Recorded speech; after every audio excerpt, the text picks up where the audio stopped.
The Elderclaw is one of the new creatures on Valguero. Its design is amazing, and with the release of the new map, it has been added to the game. But is the Elderclaw any good? Hello Dodo crew and welcome back for another video on Ark Survival Ascended. Grab a bottle of water and let's get straight into it. Currently, you can find the Elderclaw only on Valguero, Aberration, Extinction Decenter and Ragnarok, meaning you cannot tame it on any other map. It usually hangs around the redwoods of Valguero. It can be spotted pretty easily. Overall, they're currently quite common and can be found super fast. The easiest way to find the Elderclaw is to tame Flyer on Valguero and then fly around the map with a gene scanner.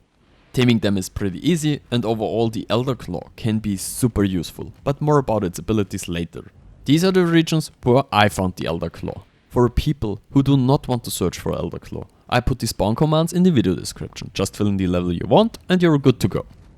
Taming it requires a bit of preparation, as you'll need a number of different, very valuable resources, but once you get the hang of it, it's pretty easy. The easiest way to find it is with the gene scanner, and on Valguero it can be found in the redwood forest. If you get too close to it, it will become aggressive like a normal bear. Overall, taming it is very easy, but it takes a few tricks to get it to a high level. After you find an Elderclaw, simply kill it and take its seed from its inventory. When harvested with a chainsaw, it also yields wood, vetch, fiber, rare flowers and rare mushroom, which you can take with you. Now, you need to build a greenhouse, consisting of at least a 2x4 foundations, to get the full greenhouse bonus. The seed needs a large crop plot that must be watered and filled with fertilizer for the seed to grow. You can use the shovel to speed up the growth of the Elderclaw by simply digging up the plot a little bit. During growth, it wants to eat things like leech blood to increase the taming effectiveness. It will occasionally ask you for one of the following resources: leech blood, biotoxin, giant bee honey, ammonite bile, sap or black pearls. You must feed this into the crop plot every few minutes, otherwise the taming effectiveness will decrease and you will not reach a high level. You for real should have the resources on hand, as the time you have to feed it is very short and therefore too short to quickly go and get the resources on the fly. After that, you can harvest the seed and you will get a baby Elderclaw, and yes, you can breed them.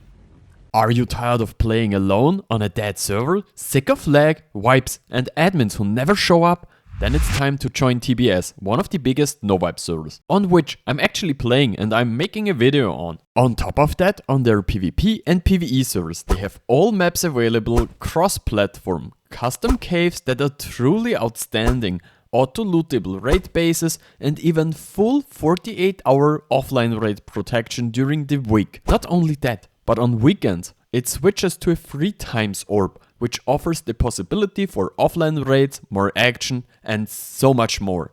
A maximum of 4 players per tribe is allowed and there are cash prizes for the best tribes.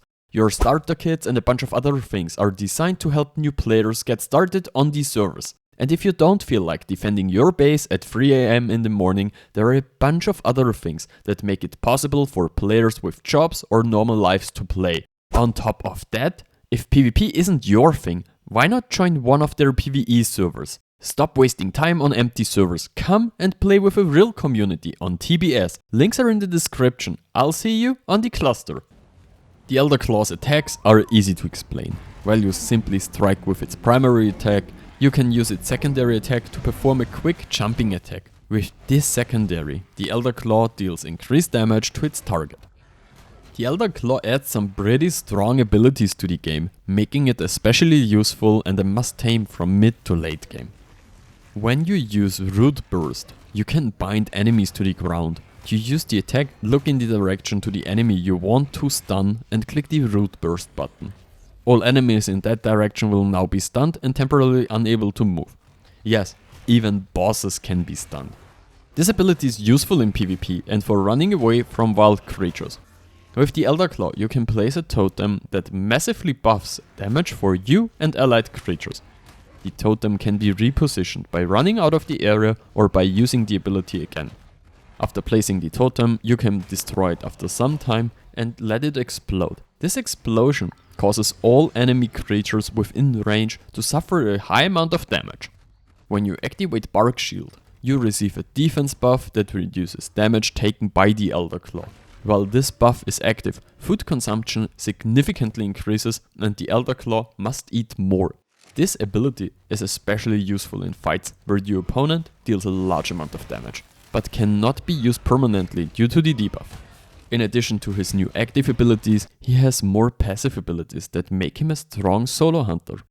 Similar to the Pyromane, the Elderclaw does not have a saddle. Instead, the Elderclaw has natural armor that increases with its level. This means it makes sense to breed an Elderclaw that is as high level as possible in order to get as much armor as possible. With its new abilities, the Elderclaw has two main roles in my opinion. Similar to the Megaraptor, I think the Elderclaw is a new creature that is great for taking out bosses. If you don't want to tame a Yuti, then grab an Elderclaw, which is much cooler anyway, and simply buff your creatures with it. Most creatures deal significantly more damage and can therefore defeat most bosses much more easily. Thanks to its stun and the fact that it's actually quite good at tanking, the Elderclaw is a good PvP creature in some situations.